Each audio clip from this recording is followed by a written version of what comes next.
Mic checker, chicka chicka chicka. It's not some, baby. Yeah. A one time, baby. What? For your mind, baby. Yeah. We gon' shine, baby. And what we do, we gon' grind, baby. Yeah. What? And this is another episode. So, Swingers After Dark. And this is your host. Not some, baby. Here we go. I want to talk about the hate.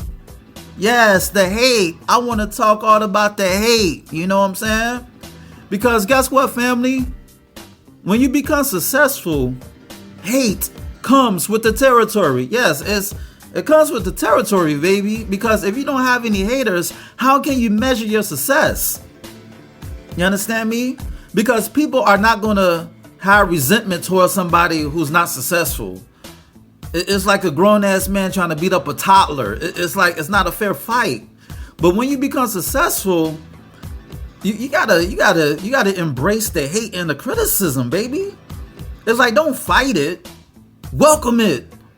Welcome it. Listen, hate is like that pervert who saves you from drowning. It's like that smelly old man, that perverted, smelly old man who saves you from drowning. Yes. Yes, embrace the hate. Because guess what? Success got enemies. Success got enemies. You could be successful and don't have a lot of friends. Or you could be unsuccessful and have a lot of friends. Because misery loves company. And miserable motherfuckers don't want to be alone. That's why they want to bring you down.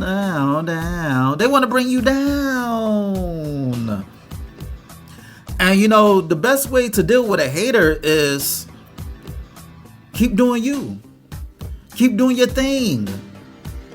Don't let disparaging remarks hold you down, hold you back.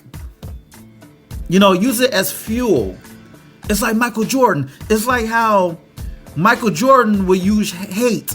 Michael Jordan will use the hate and the trolls and the criticism to score 60 points, 50 points, 40 points, 30 points, have a triple-double. He used the hate as motivation, and you got to do the same thing. Like Michael Jordan, he would have imaginary beef. This dude would make up some bullshit in his mind just to motivate him to go out on the court and become the greatest person playing the game that night. And that's what you got to do. You have to transfer the hate into fuel. Transfer it into fuel to add to your fire, to add to the fire of your desire to become the greatest of whatever you're doing. Because hate gonna come with the territory. It's like you can't fight against it. It's never gonna go away. It's like the fucking coronavirus. It's never gonna go away. You feel me? And a lot of people who hate, they're the coronavirus in the flesh. And the cure to the coronavirus in the flesh is success. That's a cure. Fuck a vaccine. That's a cure that don't even need to be tested. You don't need to test success as the cure. The only way you can measure success is how many haters that you have. Real talk. When you have haters, you're doing something. You're doing something right. Because if you're not doing shit, what is there to hate on? There's nothing to hate on. You can't hate on a loser. It's like, that's wasted energy. You can't hate on that. You feel me? So you have to handle haters in stride. You feel me? You should embrace the boos so your self-esteem won't be a slave to the cheers. That's how you handle haters. You should never put praise on a pedestal to where you're vulnerable to criticism. And that's how you deal with hate. You deal with praise with the same indifference as criticism. With the same indifference. You treat praise on the same level as criticism. Now, I'm not saying that you should not be appreciative of the support, of the fanfare, of people who give you compliments. I'm not saying that.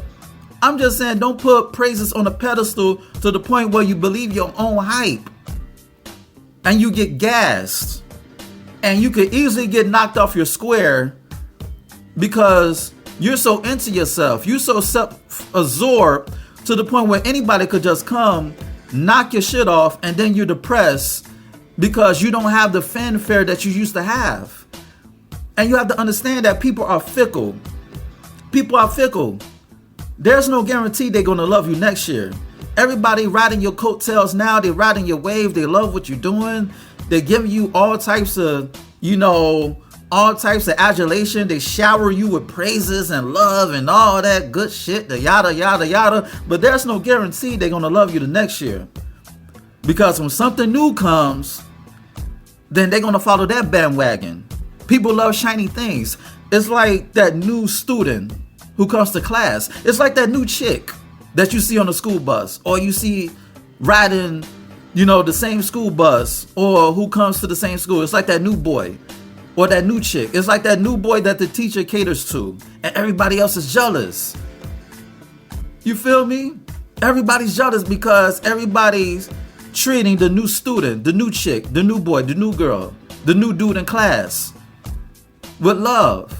The new student could get away with a lot of shit that the person who's been there for a while can't. You understand me?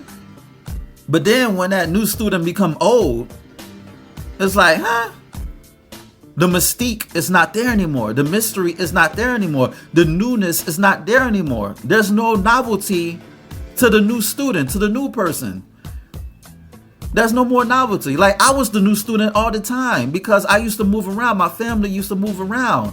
It was just me and my mother at one time. And then I was that new student. Everybody catered to me. Everybody showed me love. Everybody made sure I was good. But when they got used to me, all that fanfare went away. And that prepped me for today. Because people love new shit, but then when they get used to you, it's like, all right, you're here. You know what they say, familiarity breeds content. And when people are used to you, you no longer have that mystique. And I say all that to say, it's like, don't gas yourself to where when you run out of gas, you're depressed because people don't want to help you refuel your tank. You just have to take everything in stride. Take everything in stride. Like, act like you've been there before. So when you do fall off, because there's going to be a time where you have your downs, and when you come back up, you're not sweating the people who left you for dead because you already had confidence in your abilities. You did not you did not need people to tell you that you're the shit because you already know that you're the shit. That's what I'm saying. You already know your capabilities. You already know your greatness. Like any compliment that you get is the cherry on top. You already made the cake. You feel me? You don't need people. You don't need people to feed your ego. If you do need people to feed your ego, they're just telling me you all frosting and no cake. Fuck the cherry on top. You don't even have the cake. You're all frosting because you didn't build any equity within yourself. You don't have any self-confidence. Your self-esteem is reliant on the oohs and the ahs. You feel me? On the adulation that you may get. You need people to tell you it's going to be okay. And I get it. Everybody needs a support system. But there's going to be a time where you just got to walk alone, baby. You just got to walk in your own path. Nobody can hold your hand. Nobody's not going to go with you. You feel me? Nobody's going to go with you. So, it's crazy because, a lot of people, they hate the haters. But how you going to hate the haters? The haters are there for a reason. Everything in life is there for a reason. Like mosquitoes and insects, they're there for a reason. They're there to regulate the ecosystem. It's like how you have certain insects or animals. You may not like them, but they serve a purpose. Everything in life serves a purpose. You feel me? Like a fucking mothball serves a purpose. Everything in life serves a purpose. And I say that to say a hater serves a purpose as well. A hater is a mirror of your success. A hater is nothing but a fan, an inverted fan. A hater is an inverted fan. Because they give you a lot of attention. Like your hater could be your best. It's like they could be your greatest promoter. Like a hater is your best promoter because they're going to give you their attention out of jealousy and envy. More so out of envy because they want what you have. You understand me? So you got to use your haters to your advantage. How not, son? By becoming more successful, motherfucker. You use haters to become successful. Because how you gonna have haters as a has-been? If you're a has-been or even a never was, what is there to hate on? You have no cachet. You have no credit. Why they should pay your attention? You feel me? They should pay you attention so they could go broke and misery. They're impoverished. They're mentally bankrupt. You understand me? They're mentally bankrupt because they paying you too much attention and they're not trying to hone their own craft. They're so worried about you to the point where they neglect their talents and gifts and duties in life. And the only thing that you can do is make more money. You make $1,000 a week now, strive to make $3,000. If you ride in first class, strive to ride in a private jet. Being humble is for slaves. Slaves are humble.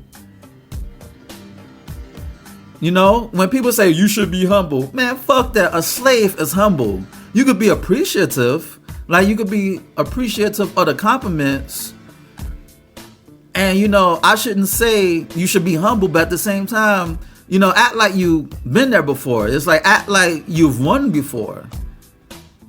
It's like you want to shower all your accomplishments. That's cool. But act like you've been there before at the same time. It's a balance of showing your accomplishments, your achievements, and wealth. And when you know, show everybody what you achieve, you got to realize that haters got a job. They got a job to do. Just like how you have a job to become successful, they have a job to try to tear your shit down. That's their job. Just like how they have a job to, you know, make sure that people turn on you, you know, put forth false allegations or fucked up gossip and rumors about you that's not even true. So people could turn on you. That's their job. So you got to take it in stride. You can't cry and bitch about it. It comes with the territory. And if you're not ready for that, if you're not thick-skinned enough, then, you know, be a hater. Because that's what a hater is. A hater is somebody with unfulfilled gifts. Is who they did not fulfill their potential. That's what a hater is. A person who did not fulfill their own prophecy. So they want to bring forth devilishment. Excuse me. They want to bring forth devilishment in your life because they did not fulfill their godlike prophecy, their God-given talents. Because everybody has a gift. Some people figure it out, some people don't. And when they do figure out that they have a gift, they take it for granted. And that's the difference between, listen, drive and ambition is the difference between LeBron James and the street legend who took his talent for granted, who took his greatness for granted, who took his future for granted. And then you wonder why he will forever stay as the hood legend, because he did not go balls out. He did not have the discipline to sharpen his craft so he could become a LeBron James, or even better than LeBron James. Like, speaking of hate, LeBron James and Kobe Bryant and Michael Jordan, they got a lot of hate because they're great. And then when they retire, or in Kobe's case, rest in peace, when they're deceased, when they're no longer in a physical form, now everybody want to have funeral love or romance, nostalgia, and say how great they were. But they were not appreciated in their prime. And you also have to keep that in mind. When you're doing your thing, everybody's not going to appreciate you. Everybody's not going to appreciate your greatness until they won't be able to see it again. And they're going to look back and say, damn, that was a bad mamma jamma. You know, a lot of people don't appreciate you until you're gone. Whether you take yourself away from a community or a situation, or you return to the essence. Returning to the essence means, you pass away. You're no longer physically on earth. People won't appreciate you until you're gone. People won't appreciate you until you become great. And when you strive to be successful, you're going to be the only person in the stands. But that congratulation is serious. Like when you achieve your goals, that congratulation is going to be serious. And within that congratulation, you got to realize that everybody in the stands is not cheering for you. They're not clapping for you. Everybody's not giving you the round of applause. You having people who folding their arms with the mean mug and a frown face praying on your downfall. But as they pray on your downfall, you count your own blessings. You feel me? You count your own blessings by giving the haters something to work with. You have to give the haters something to work with so they can stay on their job. You got to give them a job, baby. You got to give them a job. Fuck the temporary agency. You got to give them a job.